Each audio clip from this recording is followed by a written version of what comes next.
everyone. Good morning, good afternoon, good evening. Thank you so much for joining Advancing UltraPoor Graduation Using Evidence and Innovation to Deliver UPG Programs at Scale. Quick housekeeping note before we begin, we will have a Q&A session after the panel discussion. You can submit questions at any time using the Zoom Q&A function, and this webinar is being recorded and will be shared on the event website after today. I'm Julie Kudrowski, the Director of Innovations for Poverty Action, or IPA's Social Protection Sector Program. IPA is a nonprofit research and policy organization that brings together researchers and decision makers to design, rigorously evaluate, and refine solutions that work to improve the lives of people living in poverty. IPA's Social Protection Program works to identify and test effective graduation programs, adaptations, and innovations, including through our research and learning partnership with the Gates Foundation. The UltraPoor graduation approach is a time-bound, holistic, and carefully sequenced set of interventions to help the poorest households escape extreme poverty, combining consumption support to meet basic needs, a livelihoods transfer, financial inclusion, and social integration and empowerment interventions delivered through dedicated coaching. Pioneered by BRAC in Bangladesh in 2002, the model has evolved from an NGO-led innovation to a powerful tool now being adapted and integrated into government social protection systems worldwide. For more information, please see the overview of the graduation approach hosted on the event's webpage, as well as here in the chat. We'll talk a bit about the evidence base. IPA has supported the rise of the graduation approach to one of the most rigorously evaluated anti-poverty interventions, with randomized evaluations in India, Bangladesh, Pakistan, Yemen, Ethiopia, Uganda, Ghana, Honduras, Peru, and many others. IPA and JPEL's study published in Science in 2015 showed 6 adaptations of BRAC's UPG program across Latin America, Africa, and Asia were effective at increasing income, consumption, and assets for ultra-poor households across diverse implementing partners and market realities, really establishing the proof of concept outside of Bangladesh. And while not low cost, with costs ranging from $300 to around $2,000 per household, depending on the context, graduation programs are cost effective, and the long run impacts continue to outweigh the upfront costs. The 6-country study showed an average benefit to cost ratio of 166%, with many programs now far exceeding that number. Graduation programs also now host some of the longest longitudinal studies of anti-poverty programs, with results in Bangladesh at 10 years and in India at 11 years. The evidence shows that things continue to improve for graduation households in those contexts that far down the road, and those effects tend to dissipate by year 8 in Ghana and Ethiopia, with control communities or communities that hadn't received graduation sort of catching up to graduation households, though there are still improvements across a range of outcomes for graduation communities. This brings us to today, and thinking about the current scale and growth of UPG programs. We've recently seen some really catalytic growth of UPG, with programs operating in over 50 countries and reaching nearly 14 million people worldwide. And through the evolution of the approach, we're really at a stage where the field is focused on the path to scale and really placing governments at the center as key agents of scale. We've seen exciting adaptations in lower and middle income countries with government partners in places like Zambia, Ethiopia, Rwanda, the Philippines, and in the Sahel region, showing results with high benefit to cost ratios. In particular, results from a large-scale impact evaluation of 4 countries in the Sahel showed positive impacts on women's income-generating activities as well as psychosocial well-being. This program targeted existing cash transfer beneficiaries, which is something we're commonly seeing in the space as it becomes integrated within social protection systems. It's able to leverage existing social protection infrastructure. And these programs in particular engaged NGO and CSO support in a variety of ways, a really important demonstration of innovative models for convergence and for cost effectiveness in context with greater fiscal constraints. And on this path to scale, we have a few key open questions, which is the focus of our discussion today, and we'll be hearing from our panelists later on. Some of those questions include how to streamline the approach for greater cost effectiveness. What can we reduce? How much of each component is necessary or needed? As well as how can technology be leveraged? Can digital delivery of certain components reduce the costs as well as improve quality? What add-ons can boost impacts? Thinking about things like mental health support, gender intentional training, nutrition-sensitive interventions, or even environmental goals. An exploration of more downstream outcomes like empowerment and health, in addition to more of the standard economic outcomes, as well as who benefits the most and why, what can be done to improve impacts for those that aren't receiving the greatest benefit, and how can we ensure benefits to entire communities while maintaining lower costs. We're also looking at questions around targeting new populations, thinking about urban settings, climate vulnerable communities, as well as humanitarian settings. So today, our distinguished panelists will share insights from their extensive experience implementing and researching graduation approaches across diverse contexts, and we'll hear how they're approaching these key open questions on the path to scale. We look forward to a rich discussion on both the challenges and promising solutions emerging in the field. But it's my pleasure now to introduce our co-host for today's event, Cara Meyers, the Program Officer at the Gates Foundation's Women's Economic Empowerment and Gender Equity Division. I'd like to invite Cara to the discussion here and ask for some reflections on the Foundation's interest in graduation at this point in time. And I think we're all very keen to better understand sort of why graduation and why now for the Foundation. Over to you, Cara. Thank you so much, Julie. I really appreciate this wonderful opportunity to co-host this important webinar on UltraPoor graduation. And thank you everyone for this opportunity. So my work at the Foundation focuses on our data and evidence portfolio. And I'm really excited to be part of this conversation today because we've been supporting innovation and evidence generation to understand how UPG programs can really create meaningful impact for some of the most economically vulnerable women and do so in a cost-effective way. Now, Julie's already talked a little bit about the evidence, and you'll hear a lot of this directly from the experts and practitioners today, but I want to just take a couple of minutes to share a few areas that we're especially excited about. First, we've observed that many UPG programs target women as the primary recipients, and on the Women's Economic Empowerment team, this matters. And it's a good starting point, but targeting alone is not enough. A program truly isn't gender intentional if the woman receiving the intervention lacks control over the assets or earnings from her productive activities. And so that's why we really think it's critical to also be testing strategies that strengthen women's agency, not just raising household consumption, but also her influence within the household. Second, in countries like Nigeria, Ethiopia, Kenya, places that are deep focal countries for the Gates Foundation, we're seeing growing government interest in UPG as a tool for poverty alleviation. But at the same time, we know that these governments face serious fiscal constraints and are thinking very carefully about how to design affordable social protection programs. Now, India's experience has shown what's possible at scale, and we are seeing this adapted in other places as well at a much larger scale. But in sub-Saharan Africa, we know that cost-effective adaptations may be necessary to meet growing demand. And so that's why we're really encouraged by some of the organizations such as Village Enterprise or Raising the Village, who are here today and are developing local, lower-cost models that can still really deliver strong impacts for households. And finally, as our understanding of multidimensional poverty continues to evolve, we see a real opportunity for graduation programs to address specific intersecting vulnerabilities. And in particular, coming from the Gates Foundation, we're particularly keen to understand the health and nutrition impacts of UPG. And we know that this may require both targeted program adaptations as well as intentional evaluation design. And so we're really excited to explore that further. So with that, I won't take more time. I'll hand it back over to Julie to introduce the panelists and kick off the questions so that we can hear directly from the experts or practitioners in the room. Thanks so much. Wonderful. Thank you so much, Cara. Thanks for sharing those insights and the priorities of the Foundation. I think it's a really helpful sort of jumping off point for the discussion with our panelists. So without further ado, I'm happy to introduce our distinguished panelists for today's discussion who will drive our topics forward on the path for graduation. First is Oriana Bandiera, is the Sir Anthony Atkinson Chair in Economics at the London School of Economics. She specializes in the design of field experiments to evaluate how individual behavior is shaped by monetary incentives and social relationships.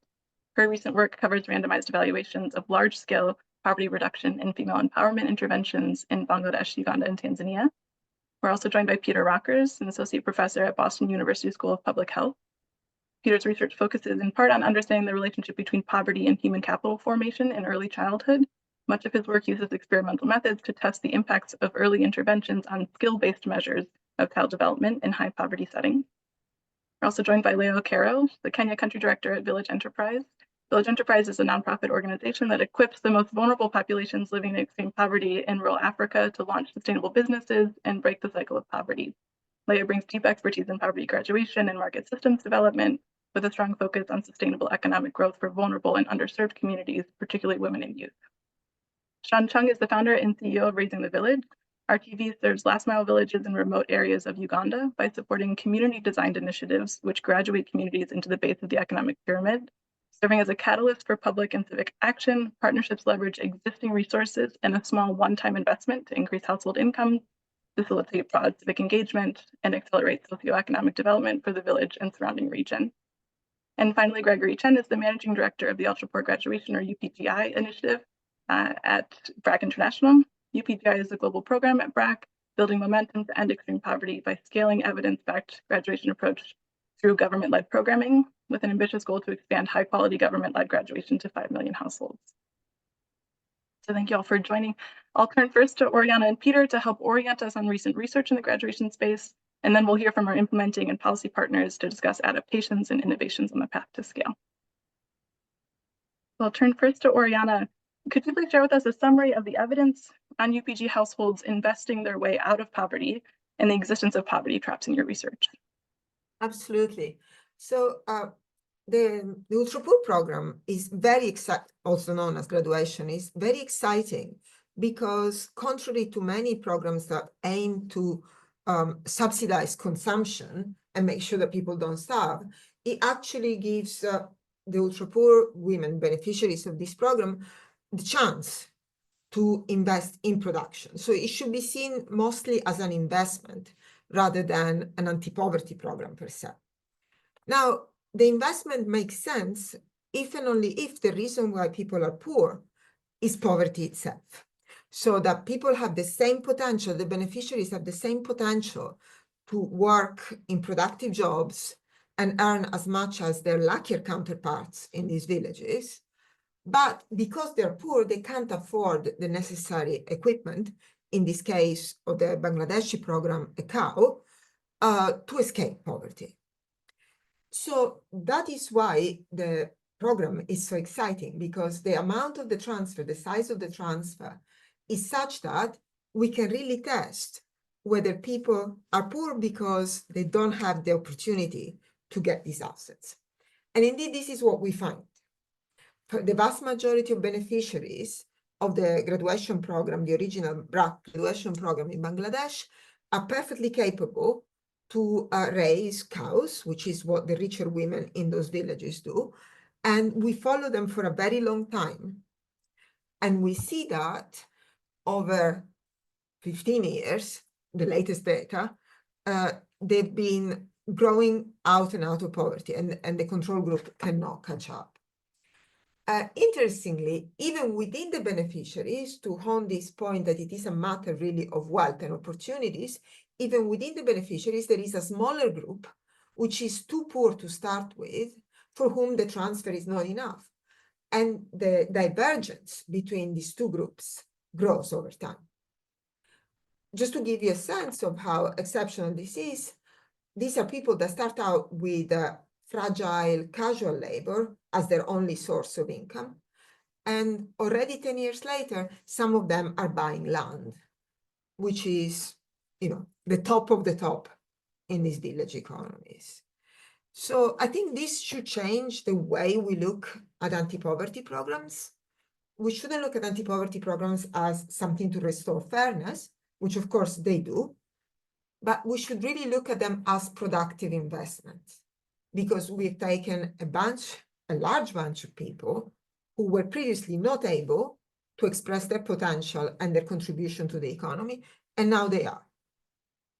So I think moving from Bangladesh to elsewhere, you should see this as an investment.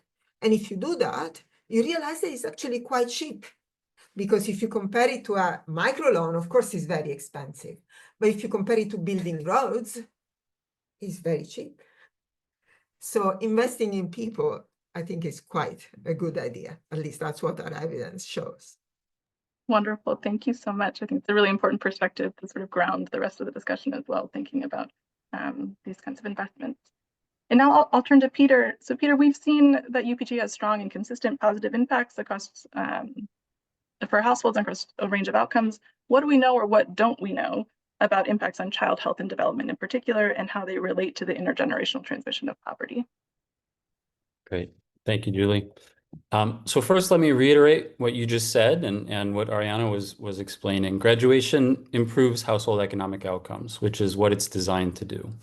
So beyond that, we might be interested in how beneficiaries allocate resources as the effects of the program evolve over time. And investing in the health and human capital of children in particular is likely important to reducing the risk that future generations fall back into a poverty trap. So just a quick bit of background, the effects of poverty accumulate biologically and psychologically over a lifetime and get transmitted intergenerationally. And early brain development is particularly vulnerable to the effects of poverty. A large literature shows that early interventions that target the pathways through which poverty affects the brain can have meaningful positive impacts on child development outcomes. These are nutrition interventions, stimulation interventions. There's a large literature that shows these programs that target the mediating pathways can work. Evidence from programs that target poverty directly is a bit more mixed. There is evidence that cash transfer programs can have a positive impact on child development, but it appears that these effects are driven primarily by conditionality that essentially forces investment in children, and that cash alone, at the level of most current large cash transfer programs, does not consistently improve child outcomes. So with respect to the impact of graduation on young children, most of the evidence we have is on nutrition outcomes. So at the household level, food consumption consistently accounts for a substantial proportion of the overall increase in consumption amongst beneficiaries. And this translates in several studies to significant reductions in food insecurity and increases in diet diversity. And this holds true for years after the program is introduced. But the question is, does this translate to improved nutritional status for young children? And before I answer that, let me just raise a key methodological issue. The evidence we have from the effects of graduation on young children comes from studies that are designed originally to look at household outcomes. And a large proportion of graduation beneficiaries do not have young children, and as a result, these studies may not be appropriately powered to test for impacts on child outcomes. So with that in mind, in terms of the actual evidence we do have, there are a few studies that are relevant. So in Bangladesh, the study that Oriana has worked on for some time, graduation was found to have a positive impact on acute malnutrition in young children, but no significant effect on height for age z-scores or stunting. These are measures of chronic malnutrition. A recent study in Uganda that I worked on similarly found no effect on height for age z-scores or stunting, nor on a set of skill-based measures of child development. So it's important to note that in addition to the potential power issue I just mentioned, these studies also assess children within a few years of the introduction of the program. This raises questions about the timing of potential effects. Specifically, we might not expect effects on children until a later time point. First, because benefits to children often take time to accumulate before they become observable, and 2 years, 3 years is very likely not enough time. Second, more fundamental to graduation's theory of change, if households are focused in the early years on saving and investing their way out of poverty, perhaps even reducing consumption in the short term, benefits to children might not even begin to accrue until a later time point. So overall, I'll just close here by saying there's much we still don't know about the impact of graduation on the human capital of future generations. I'll comment more on priority areas for future research in a bit. Wonderful. Thanks so much, Peter. I think now we'll transition to hear some implementers' perspectives on some of that evidence base that you and Oriana have just shared. So Leah, I'll turn to you. Could you share with us a bit more about the ways in which Village Enterprise has adapted the core graduation model to achieve health and nutrition outcomes, some of the things Peter was just mentioning? Yeah, thanks, Julie. And yes, Village Enterprise has successfully adapted the core poverty graduation model to achieve critical health and nutrition outcomes, particularly for children under the age of 5, pregnant and lactating women in arid and semi-arid lands in northern Kenya. See, northern Kenya is home to some of the country's most beautiful and culturally rich communities, yet it faces some of the toughest development challenges, including recurrent droughts, floods, and resource-based conflicts. All these have compounded the effects of high poverty rates and acute malnutrition for children under the age of 5. Health facilities that are supposed to serve these communities are distant and they are under-resourced, and food markets are also many kilometers away. All this, coupled with entrenched gender and cultural norms, limit equitable economic development. In Ileret, for example, I met Melkite, a mother of 9, with 3 of her children being under the age of 5. 2 were severely malnourished, and 1 was in and out of acute malnutrition, a relapse case. It is the norm for her family and many others in such thin markets to go for up to 2 days without a meal. Now, the community health promoters, Ministry of Health, government staff, they refer them to health facilities, but it is almost impossible for Melkite to to afford transport that costs about $3 to get to a health facility that is 57 kilometers away from her. And we know that that is impossible to go on foot under the scorching sun. And when we looked at how much she earns a day, it's about 44 cents a day, which is way below the poverty line. So her story is very common in northern Kenya and other thin markets, I believe, across Africa. So far, we have been able to work with 85,000 people like Melkite and impacted the lives of 37,000 children. It is almost impossible to have Melkite participate in graduation programs in these circumstances.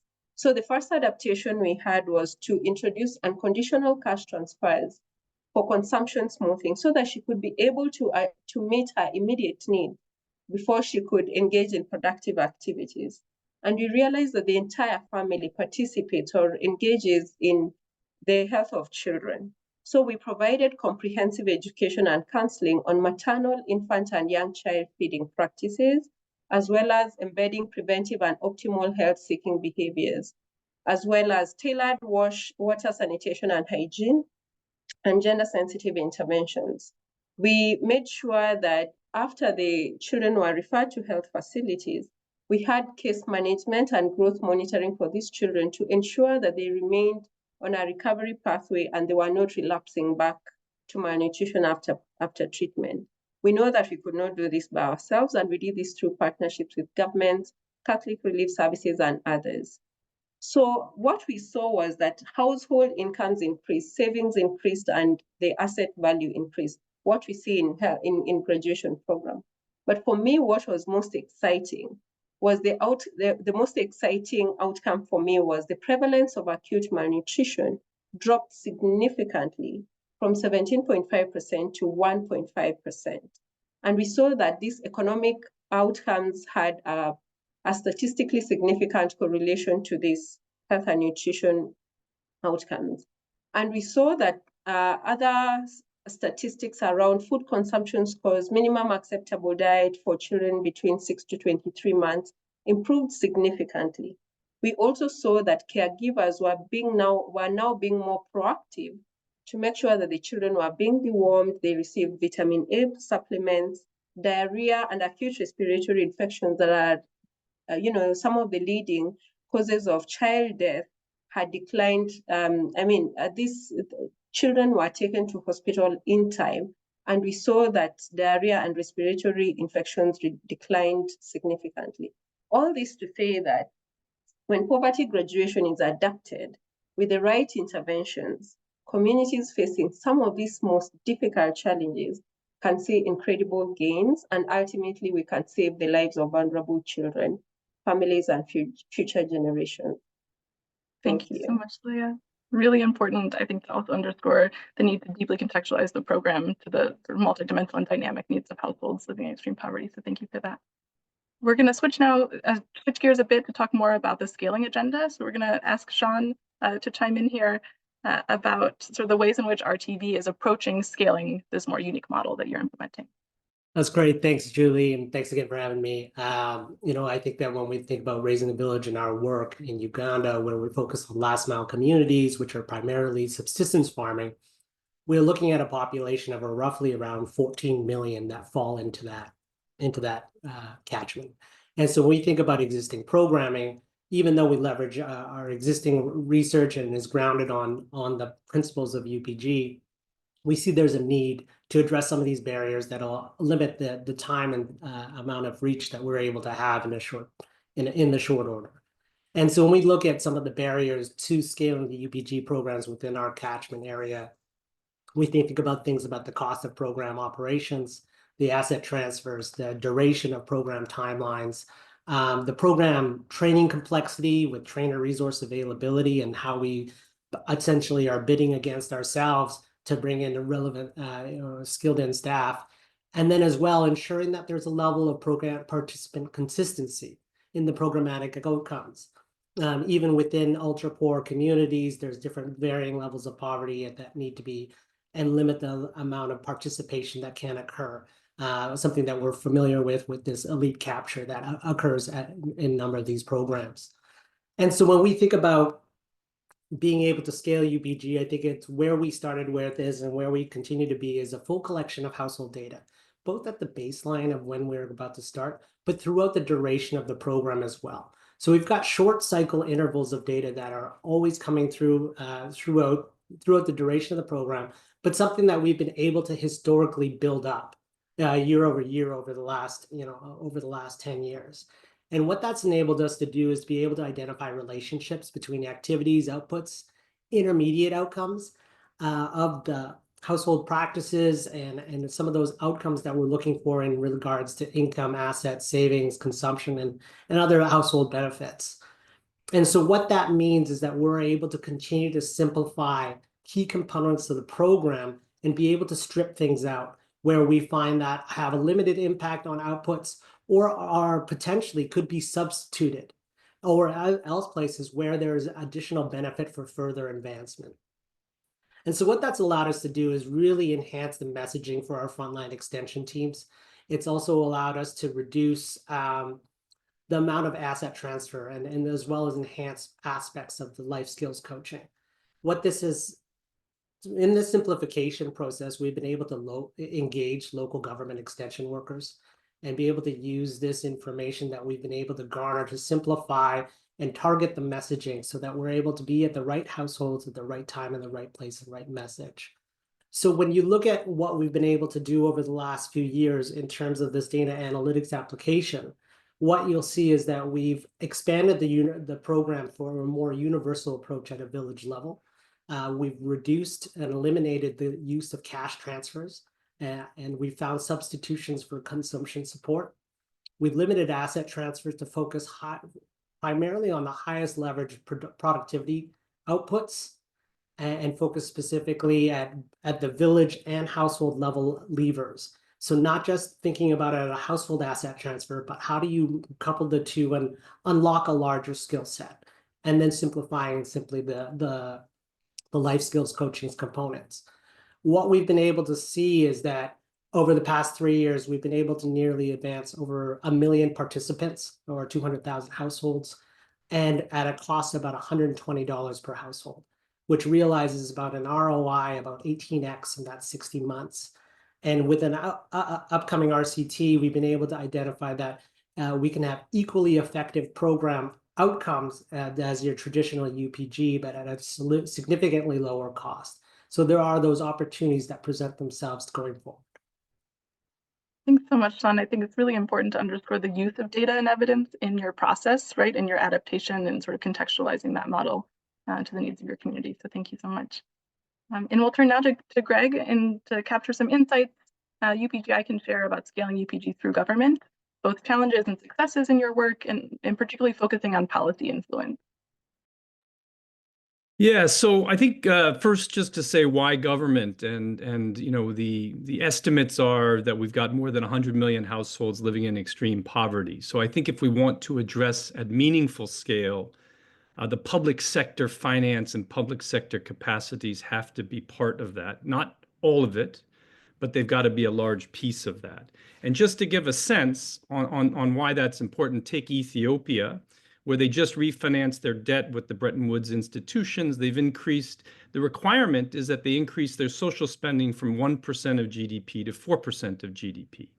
So this suggests that the funding is there and they want to address these kinds of problems. And just to say that's the kind of scale of financing we can access to drive these kinds of programs. The challenge is, I think we have to be frank and say that not all governments are actually going to be good at this. That's the first and most important challenge to recognize. There are problems in some countries of stability. Some countries are honestly too poor at this point to actually manage a large-scale graduation program, which is a bit ironic and a bit of a catch. But I think most of the countries that are likely to do large scale are tending towards middle income status. That is, there is some growth, there's economic opportunity, and there's also a tax base. And the final thing to mention is that not all countries have the political economy to succeed. And I'll just be honest and say some countries, for political and other reasons, don't actually aren't built to solve this problem. And so we have to be honest with ourselves and pick places where we think this has a chance to work. And the last thing is just to mention on sort of successes or progress. I think we have to also be clear that the progress is a long-term proposition. It's a bit like turning an oil tanker. Once it's turned, big things happen. Changes of direction do happen, but it's not a speedboat that can turn on a dime. And let me just mention a couple of countries where we've been at it, and I don't mean we, BRAC, I mean the community has been at it for quite a while, where we're starting to see the oil tanker turn. I mean, most prominently would be India, where Bihar has the largest, in my view, high fidelity program run by a government. That is now being expanded formally in the Indian system to 10 other states. So this is the world's largest country. But let me mention a few others. The work, I was a little surprised by the real work on the urban program in Ethiopia when I was there a couple of months ago. Fundación Capital working in multiple governments across Latin America. I think Village Enterprise in Kenya making real progress.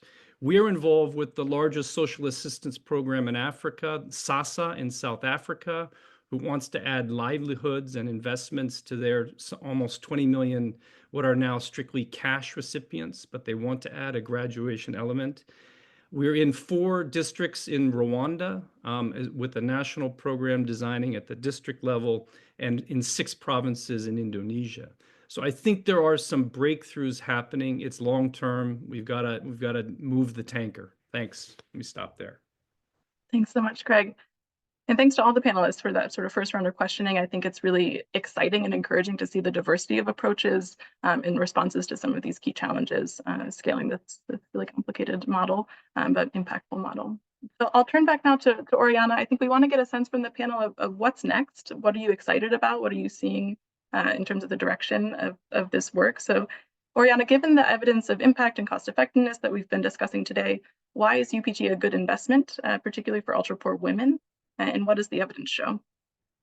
Well, to start with, women are typically the most vulnerable members of these very vulnerable places, because opportunities for women are more limited, and they tend to be, typically poorer because they're also limited by the fact that having children, they're not quite as mobile.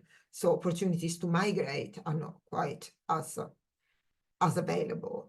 And this is, of course, a big problem because a lot of the solutions to poor rural areas is migrate to the booming cities, which these women cannot do. So giving them the opportunity of engaging in more productive jobs in situ is very important. Now, the other thing which is remarkable is the fact that when you give women the opportunities, as we discussed, to raise cows, they have a fallback option, which is way better than what they had before, which was starvation. So we see that when there are shocks, in controlled villages, the landowner pass on the shock, the cost of the shock, to the workers. So the wages fall, the wage of casual labor fall. So people who are already poor, earning very little, earn even less. And that's what keeps them in the trap.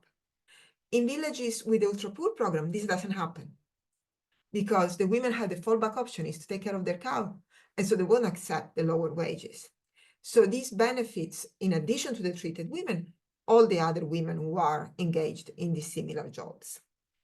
So I think it's very important to look at the resilience aspect and how, because as we know, climate shocks are getting only worse.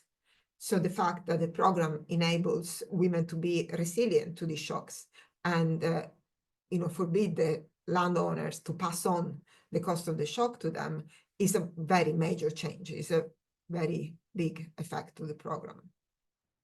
Thank you so much. What a great point, too. I think there's so much exciting work around the measurement of resilience within graduation programs, too, depending on the context and fragile context, but particularly for vulnerable women. So I thank you so much for bringing that point to the floor. And we'll turn out to Peter to talk about, in your opinion, what should investments in future research on the path to scale look like, particularly when it comes to health and nutrition and child development? And what would you like to see happen in the field in 5 to 10 years? Great. Yeah, so from my perspective, to come back to my early remarks, there's real value in generating new evidence on the effects of graduation on the human capital of children, to better understand the model's potential to break intergenerational cycles of poverty. One note, I mean, I focused my earlier remarks on young children, and early childhood is a uniquely critical period of brain development.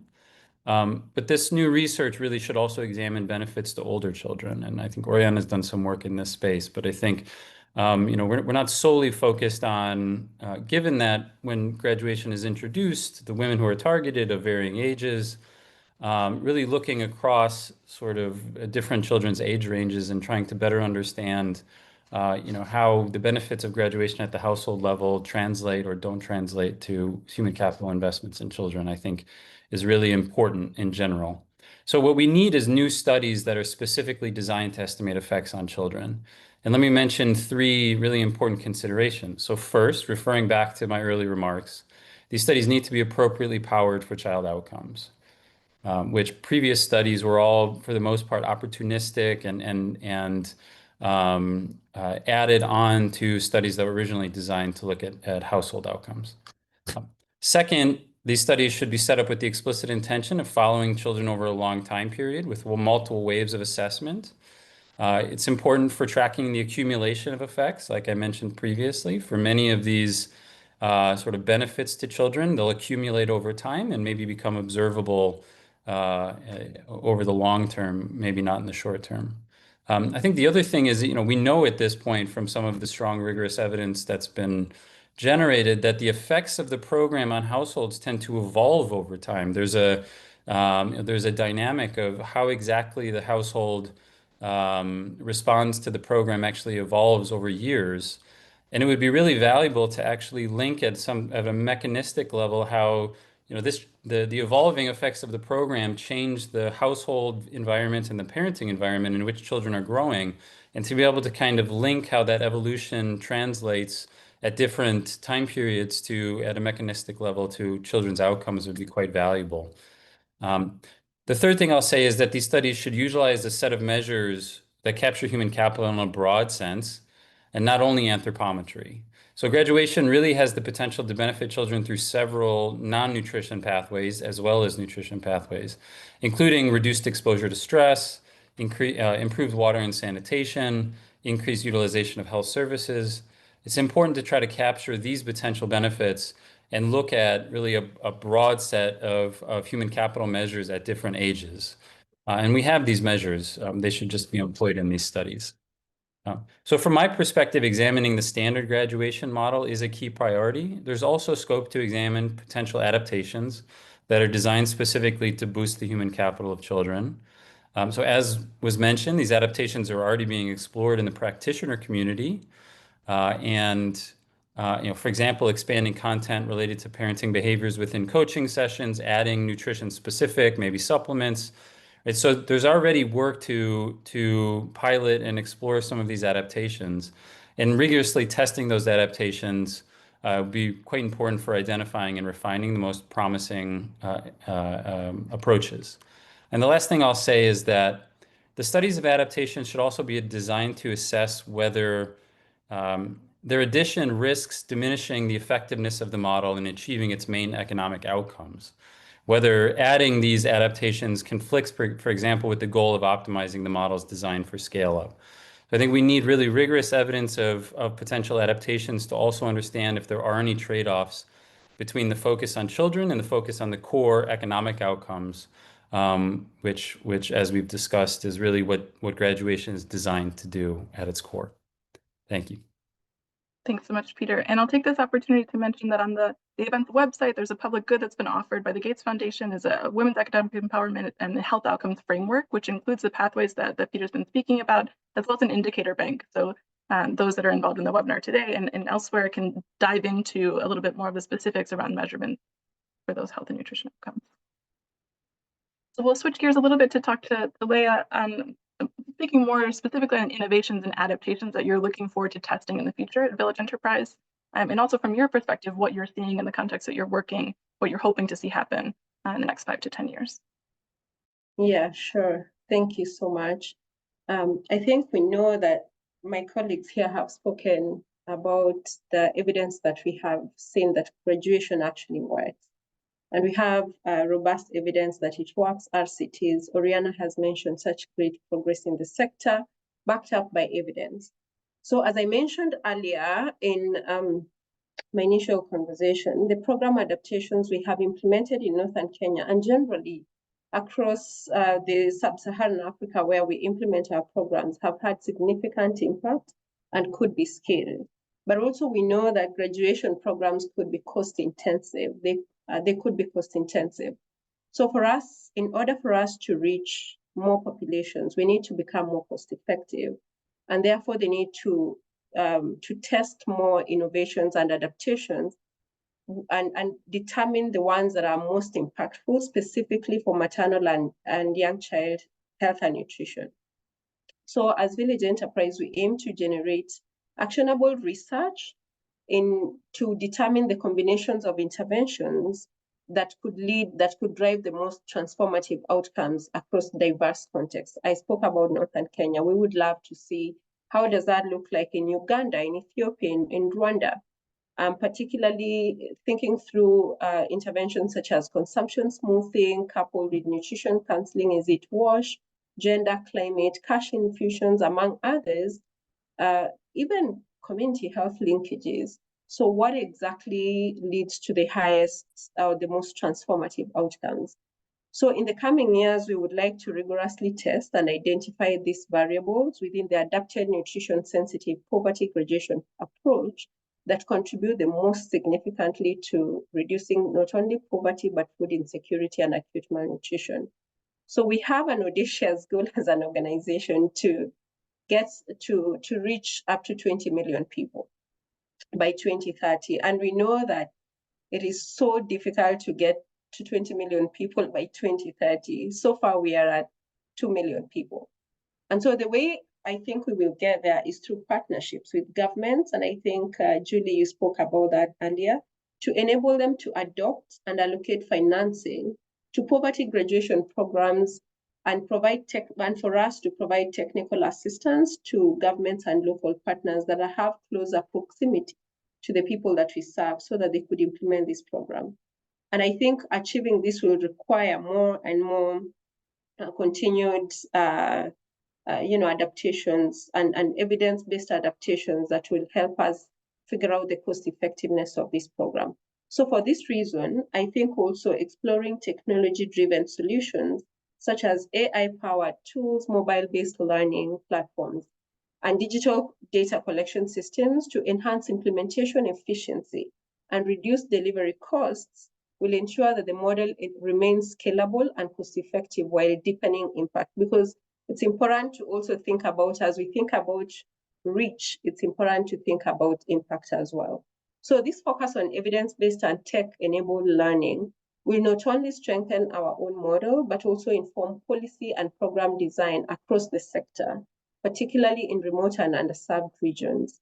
So we are really committed to working with research partners to publish these findings and build the global knowledge and evidence base on what truly works to move the needle on poverty graduation on extreme poverty and child and maternal health and nutrition. Partnerships is very critical, as I mentioned earlier. And for me, I think that families that we have worked with across rural Africa, women like Melkite and her children, and how we can ensure poverty graduation reaches everyone who needs it. There are so many women and families that would benefit from this work, and we are doing everything we can to ensure that they have the opportunity to build better lives and futures, not just for themselves, but also for generations to come. Thank you. Wonderful. Thanks so much, Leah. And I think it's really important to underscore close partnership with government and sort of working hand in hand, both on technical innovations, but also sort of the feasibility of that enabling environment context.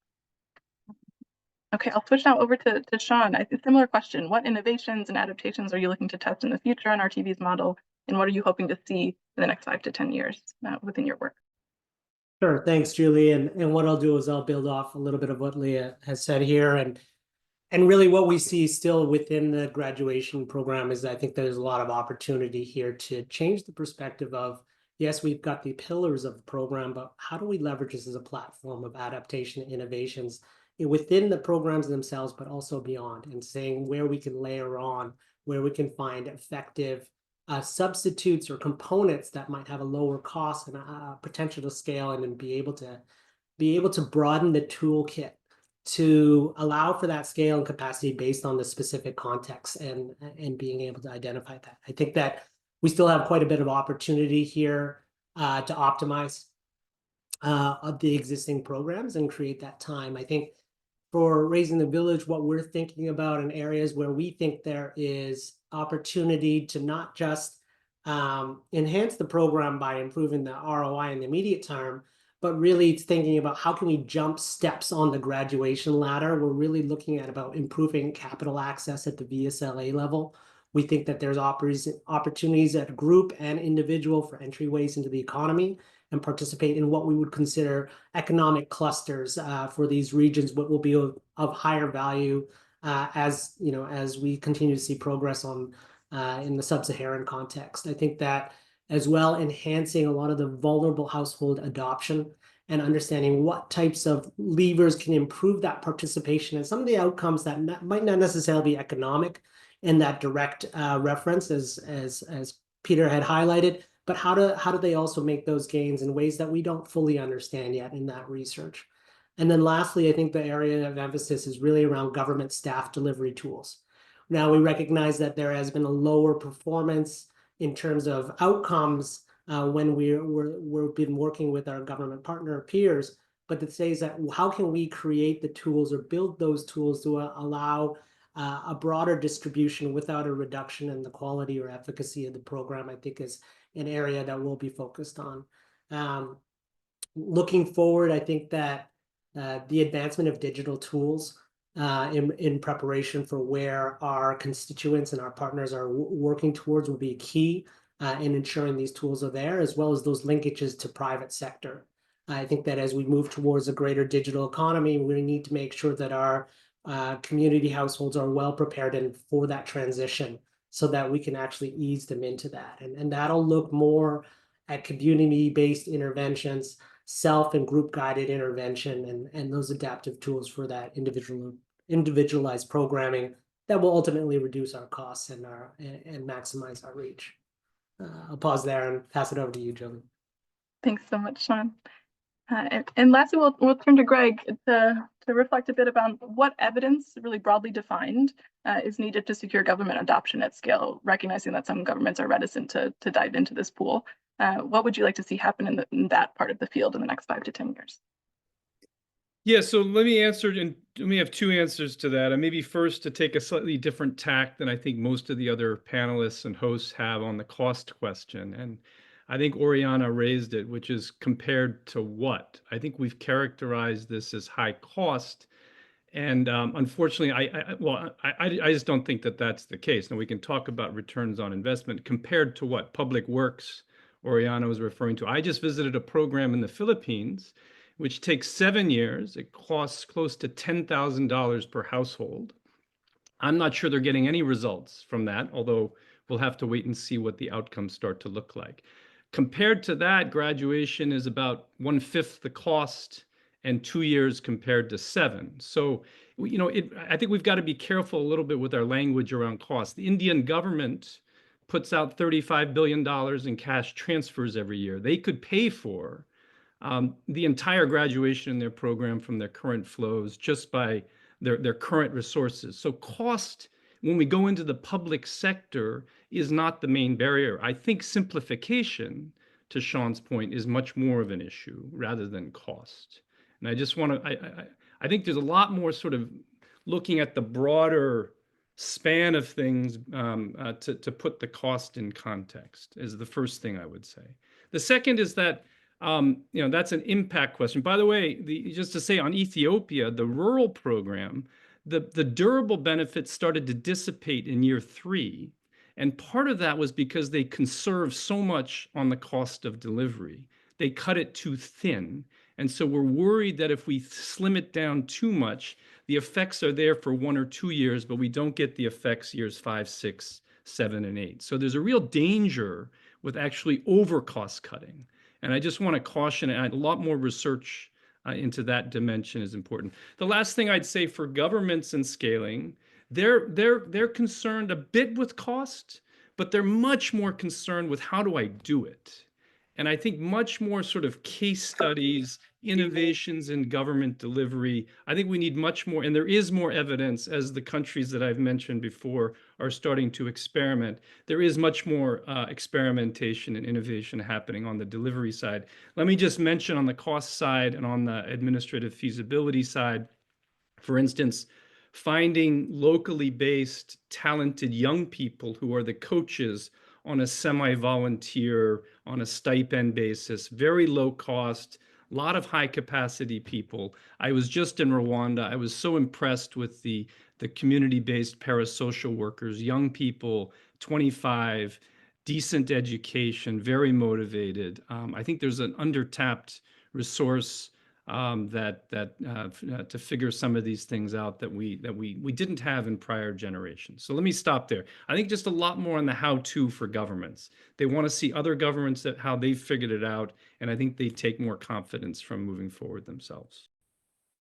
Great, thanks so much, and thanks to all of our panelists. That concludes the official question session for me, but we'll transition to Q&A from the audience. And thank you to everyone who submitted questions along with your registration. We got a lot of interest and a lot of interesting questions, and I see that there's some back and forth already in the Q&A with our panelists. So feel free to continue to add those questions.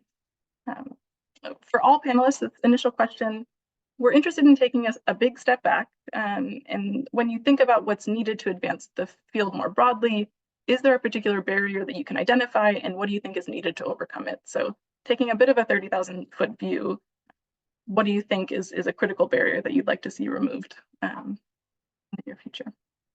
So this is open for anyone who'd like to jump in first. I'm happy to call on folks.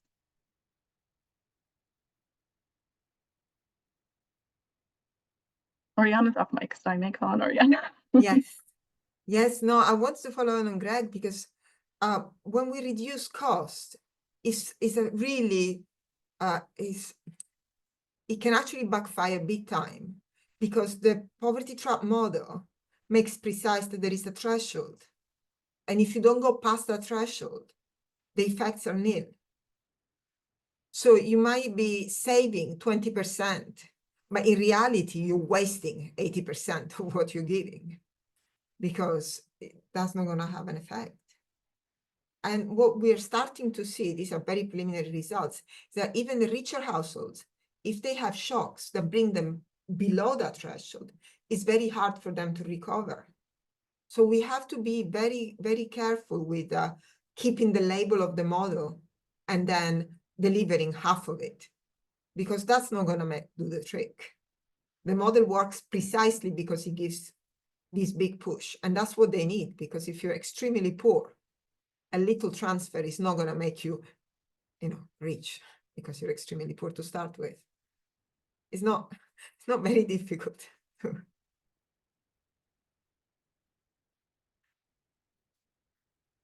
Oriana, anyone else want to jump in on this question? Sort of, what do you think some of the major barriers are?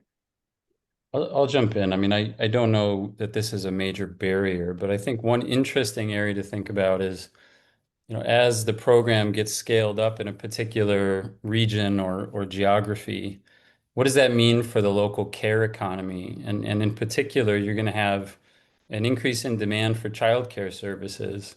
And is there enough of a developed sort of care economy to meet that demand and to meet it at a level of quality that will actually, benefit the children who might, be enrolled in childcare, so that mothers can go and engage in more formal wage labor or whatever it might be. So I think there's some questions around sort of as the program really scales up, what does that mean for demand and supply of high quality childcare services that might be worth sort of looking at more. Absolutely. Maybe worth reflecting sort of more broadly on some of the other impacts or spillovers at the community level that we might anticipate in the next 5 to 10 years as this program scales. But nobody comes in, I could provide an answer to this. In the rural areas, actually, the program is makes it easier for women to take care of their children, because instead of going to work for landowners, they take care of the cow in the homestead land, so the children can stay with them. In the urban areas, and I think this is something that we haven't touched upon, and it's worth reflecting upon, because as the world gets urbanized, the ultra-poor will be increasingly present in cities rather than in rural areas. And to date, we don't have an ultra-poor model, a graduation model that works in cities. And I think the provision of childcare in that context will be, I think, the first on the list. I think you're right. I think between that and climate affected communities and displacement context, those are really at the frontier of other innovations and adaptations that the model will have to evolve to challenges to meet in the future. Yeah, go ahead, Shawn. Yeah, I think that when we look at the overall ultra, poor within the populations, I think that we're still looking at environments that have a level of instability that exist, and we need to find versions that can adapt to those kind of new climates. And good examples would be those fragile states where we're seeing the fastest growing populations of those. And so the way that we think about ultra poverty graduation will likely need to have some adaptation, thinking about it beyond the individual to what resources exist.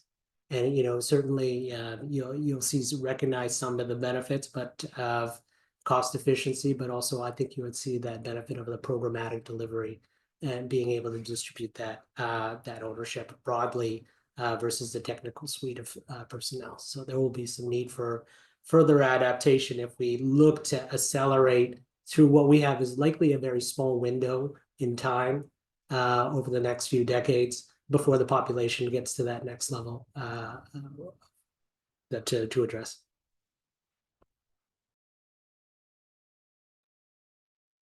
Leah, any comments from your end about some of the key challenges or maybe opportunities that you're seeing, something that you're excited about? No, sorry, I think you're on mute. Sorry, yeah. So some of the challenges that we have seen, and I think Shawn has alluded to the thin markets, the fragile context, has been the cost of implementation of these programs. Because when you go to high potential areas, you find that the cost of doing business is much lower. For example, in high potential areas or where the population densities are higher, you find that it is cheaper to implement the program. The cost of doing business for the program participants is significantly lower. But then when you go to geographies that have sparsely populated geographies, like what I was talking about in the north, you find that it is very difficult, or it's more expensive. The cost of the cash transfer for the asset is much higher than higher potential areas. You find that the cost of movement for the coaches or the business mentors is much higher. But also because they are thin markets, you find that, and I think Oriana speaks a lot about the poverty trap. So you find that these geographies, it is very difficult to get people out of extreme poverty and keep them there. There are many shocks and stresses. Droughts come, they go, then floods follow. When it rains heavily. When it comes to diseases, both livestock and animal, there is scarcity of water, etc. So making meaningful and long-lasting changes requires more investments in these areas. And I think I liked what Greg said earlier, that when people talk about the cost of implementing these programs is high compared to what, and also looking at the cost of, for example, for life-saving humanitarian programs, the cost of treating a child, if you don't do anything because it's too expensive, the cost of treating that child or getting them out of malnutrition is much higher. We have a lot of consumption support from governments that come in, year out, that are much more expensive than putting in the money and looking at it 15 years down the line and the impacts of that. So I think there's perception by many development partners and donors that this is really expensive. That really pushes us back a few steps in terms of making progress. Thank you. Yeah. And with just a few minutes left, I'd like to address the last question, I think, to Greg, because there are plenty of questions in the Q&A here around scaling through government, around systems level challenges, coaching capacities, and things like that. Maybe you could reflect a bit in light of these questions that we're getting from a lot of the participants on some of the opportunities and challenges within government. If there's an example that comes to mind, that would be useful to share with the group. Yeah, so you know, maybe just to say, go back to my main point, I'm not sure all governments everywhere are ready to do this, and there's complex sort of politics and sort of financing and other maybe higher order problems. And certainly I would say even going back in Bangladesh, BRAC didn't come to this in our first 25 years. This came to us later as sort of conditions changed, as growth happened, as maybe higher order sort of crises, and we had a famine in the 70s. You know, these were very sort of fundamental problems. Graduation came a little bit later in our sort of, so I don't know if every context is right for graduation, but I think many contexts are. So that would be the first reflection, is just being able to differentiate where it's possible and where it might not be. And just to say at BRAC, we're ready to push the boundaries. Some say it's harder in Africa. Maybe, but I think we're seeing some green shoots in Africa too. So just to characterize, although we're a little careful about going into highly fragile or extremely low income environments, just where we think that the sort of the foundations for some of this are just not there, or even environments where there's no economic opportunity. Bear in mind, you know, graduation is predicated on having economic opportunity, and in the midst of climate change and other sort of circumstances, there may not be economic opportunity, and one has to recognize the limits in that. So that'd be one thing. I think the second thing is, you know, in terms of what we need to see more of, I think we need more sort of a place for government to government people to share their experiences and not necessarily be intermediated by all of us in the sort of research or sort of NGO world or donor world, but rather for real government people to sit side by side and say, here's how we do it here, here's how we do it there, how have we figured it out? And I think what we find in all of that is there are incredible commonalities and shared challenges that they find a real kinship and peer group around. So to us, one of the really important things is there are some really good things happening in government, but it's putting some of these people in the same room and giving them a little bit of space and time to share.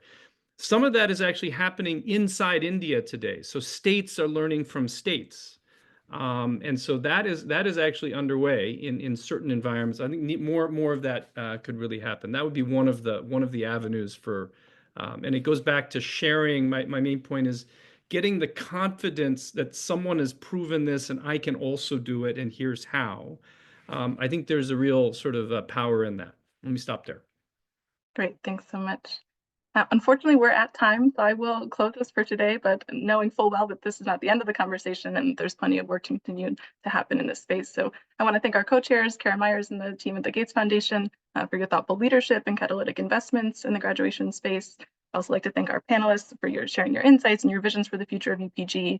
And to close, just to take a moment to appreciate the incredible work being done to advance this promising approach amongst many people on the call here and those elsewhere.